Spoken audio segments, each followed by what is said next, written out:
A very good morning dear aspirants. Byju's government exams prep channel में आपका स्वागत है. Welcome to the lecture on this day in history. इस video में हम चर्चा करेंगे उन सारे महत्वपूर्ण घटनाओं को जो आज के दिन यानी कि 11 जुलाई को घटित हुई थी. We shall discuss all the important facts and events that are most important from the point of view of all the government exams, followed by some practice questions at the end of the lecture based on today's discussion. तो चलिए शुरू करते हैं आज का discussion beginning with 1957. Aga Khan III passed away. Aga Khan तृतीय का निधन हो गया. सर सुल्तान मोहम्मद शाह यानी कि आगा खान तृतीय का जन्म हुआ था कराची में, जो ब्रिटिश भारत के सिंध प्रोविंस के राजधानी था और वर्तमान पाकिस्तान में है. ये ऑल इंडिया मुस्लिम लीग के फाउंडर्स यानी कि संस्थापकों में से एक थे. He was the first honorary president of all India Muslim league. उनका लक्ष्य भारत में मुसलमानों के अधिकारों का संरक्षण था. आगा खान सर सैयद अहमद खान के विचारों से काफी प्रभावित थे. He shared Sir Syed Ahmad Khan's beliefs that Muslims should first build up their social capital by way of gaining education before they engage in politics. उन्होंने अलीगढ़ विश्वविद्यालय के लिए फंड्स इकट्ठा किए और काफी सारा धन डोनेट भी किया था. He was one of the backers of the Aligarh University. आगा खान ने मुस्लिम समाज के समाज सुधार के लिए भी काम किया था. इन्होंने ब्रिटिशों को ये सुझाव दिया कि वे मुसलमानों के लिए भारत के भीतर एक अलग राष्ट्र बनाएं, यानी कि तथाकथित दो राष्ट्र सिद्धांत यानी कि two nation theory. Even after Aga Khan resigned as the president of All India Muslim League in the year 1912, he still had major influence on its policies. He was nominated to represent India at the League of Nations in the year 1932. League of Nations के president के रूप में भी इन्होंने कार्य निभाया था between 1937 and 1938. As we discussed earlier, Aga Khan called for the social reform of the Muslim society. He passed away on the 11th of July 1957. Moving on to the next topic of discussion, 1977, Martin Luther King Jr. is awarded the Presidential Medal of Freedom. Martin Luther King junior को presidential medal of freedom से सम्मानित किया गया था आज ही के दिन 1977 में. Martin Luther King Jr. was a civil rights activist. He was an influential leader in American civil rights movement. इनका जन्म हुआ था 15 जनवरी 1929 में. ये महात्मा गांधी जी के अहिंसक सक्रियता मतलब नॉन वायलेंट एक्टिविज्म से प्रभावित थे. He advanced civil rights through non-violence and civil disobedience. ये civil rights activist Martin Luther King senior के पुत्र थे. Martin Luther King Jr. participated in and led marches for the rights to vote of black people, for their desegregation, for their labor rights and other basic civil rights. इनको 14 अक्टूबर 1964 में Nobel शांति पुरस्कार से सम्मानित किया गया था for combating racial inequality and non violent resistance. 1968 में इनकी हत्या कर दी गई थी. Martin Luther King Jr. was posthumously awarded the Presidential Medal of Freedom on the 11th of July 1977. And also he was awarded the Congressional Gold Medal in the year 2003. अब बात करते हैं प्रेसिडेंशियल मेडल ऑफ फ्रीडम के बारे में जो Martin Luther King junior को आज ही के दिन दिया गया था. ये पदक संयुक्त राज्य अमेरिका के राष्ट्रपति द्वारा प्रदान किया जाता है. This medal recognizes people that have made contributions for the security and national interests of USA and for world peace and cultural and other public and private endeavors. ये दोनों अवार्ड्स जो है that is presidential medal of freedom and congressional gold medal दोनों America के सर्वोच्च civilian awards है. But ये भी याद रखिएगा कि presidential medal of freedom civilians के साथ ही साथ मिलिट्री पर्सनल को भी दिया जाता है. इस अवार्ड को इस्टेब्लिश किया गया था by president John F Kennedy in the year 1963. The Presidential Medal of Freedom was established by President John F. Kennedy.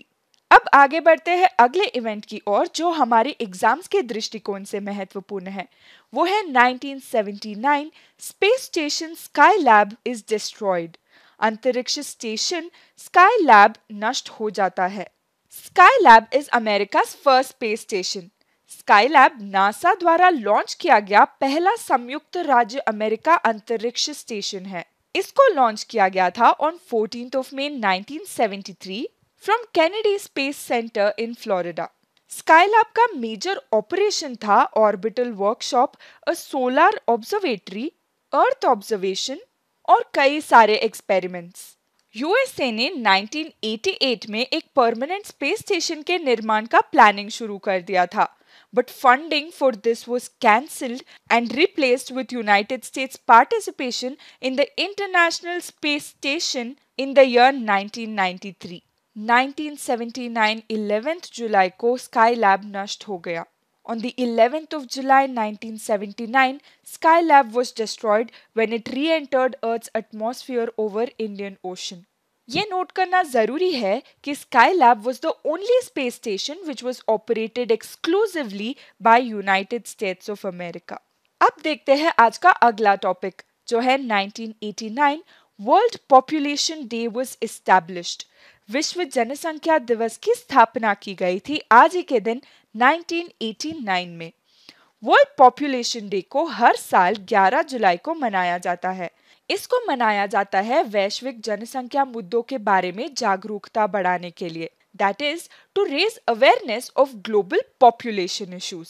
इस इवेंट की स्थापना की गई थी यूनाइटेड नेशंस डेवलपमेंट प्रोग्राम की गवर्निंग काउंसिल द्वारा। It was inspired by the public interest in 5 billion day on 11th July 1987.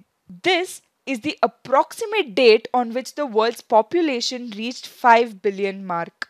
इसी दिन पर विश्व की जनसंख्या 5 billion बनी थी। It took hundreds and thousands of years for the world population to grow to 1 billion. And then in just 200 years or so, it grew sevenfold. In the year 2011, the global population reached 7 billion mark and it is expected to grow to around 8.5 billion in 2030 and 9.7 billion in the year 2050. जनसंख्या इतनी क्यों बढ़ रही है? This is because of increasing number of people surviving to reproductive age. It has also been accompanied by major changes in fertility rates or increasing urbanization and also accelerating migration. And these trends will have a far-reaching implications on the generations to come. विश्व जनसंख्या दिवस का उद्देश्य है परिवार नियोजन यानी कि फैमिली प्लानिंग, लैंगिक समानता यानी कि जेंडर इक्वालिटी, गरीबी को हटाना, मातृ स्वास्थ्य और मानवाधिकारों के महत्व जैसे विभिन्न जनसंख्या मुद्दों पर लोगों के जागरूकता बढ़ाना। And this day, that is the World Population Day, was suggested by Dr. K.C. Zaccharia, in which population reaches 5 billion when he worked as senior demographer at the World Bank. Hence, the first World Population Day was established on the 11th of July 1989. चलिए अब देखते हैं आज के अभ्यास प्रश्न। All these questions are based on today's discussion. अपने confidence build करने के लिए और तैयारी जारी रखने के लिए सारे क्वेश्चंस के जवाब देने का प्रयास जरूर करिएगा और कमेंट सेक्शन में सही जवाब लिखिएगा। Practice question number 1. Who was the first president of the All India Muslim League? All India Muslim league का पहला प्रेसिडेंट कौन था? Option A Syed Amir Ali, option B Aga Khan third, option C sir Syed Ahmad Khan या option D Mohammad Ali Jinnah. Practice question number 2. In which year did the world population reach 5 billion mark? दुनिया की आबादी किस साल 5 बिलियन हुई? Option A 1971, option B 1987, option C 1990 या option D 2001। Practice question number 3. Martin Luther King junior had been awarded which of the following awards? Martin Luther King junior को निम्नलिखित पुरस्कारों में से किससे सम्मानित किया गया था? नंबर 1 नोबेल शांति पुरस्कार, number 2 presidential medal of freedom, number 3 congressional gold medal. यहाँ पे ऑप्शंस दिए गए हैं और आपको सही ऑप्शन चुनना होगा। Practice question number 4। When is world population day celebrated? विश्व जनसंख्या दिवस कब मनाया जाता है? ऑप्शन ए 1 जनवरी, ऑप्शन बी 11 जून, ऑप्शन सी 11 जुलाई, ऑप्शन डी 1 दिसंबर। Practice question number 5। Who established the Presidential Medal of Freedom? Presidential medal of freedom की स्थापना किसने की? Option A John F Kennedy, option B Harry S Truman, option C Abraham Lincoln या option D Franklin D Roosevelt. Practice question number 6. Which is the space station that was exclusively operated by the United States of America? कौन सा अंतरिक्ष station विशेष रूप से संयुक्त राज्य America द्वारा संचालित किया गया था? Option A skylab, option B space lab, option C space station freedom या option D international space station. With this question, we've come to the end of today's discussion. मैं उम्मीद करती हूँ कि इस डिस्कशन से आपको वैल्यूबल इंफॉर्मेशन मिला हो। If you do like this session, इस वीडियो को लाइक करें और अपने फेलो एस्पिरेंट्स के साथ शेयर करें।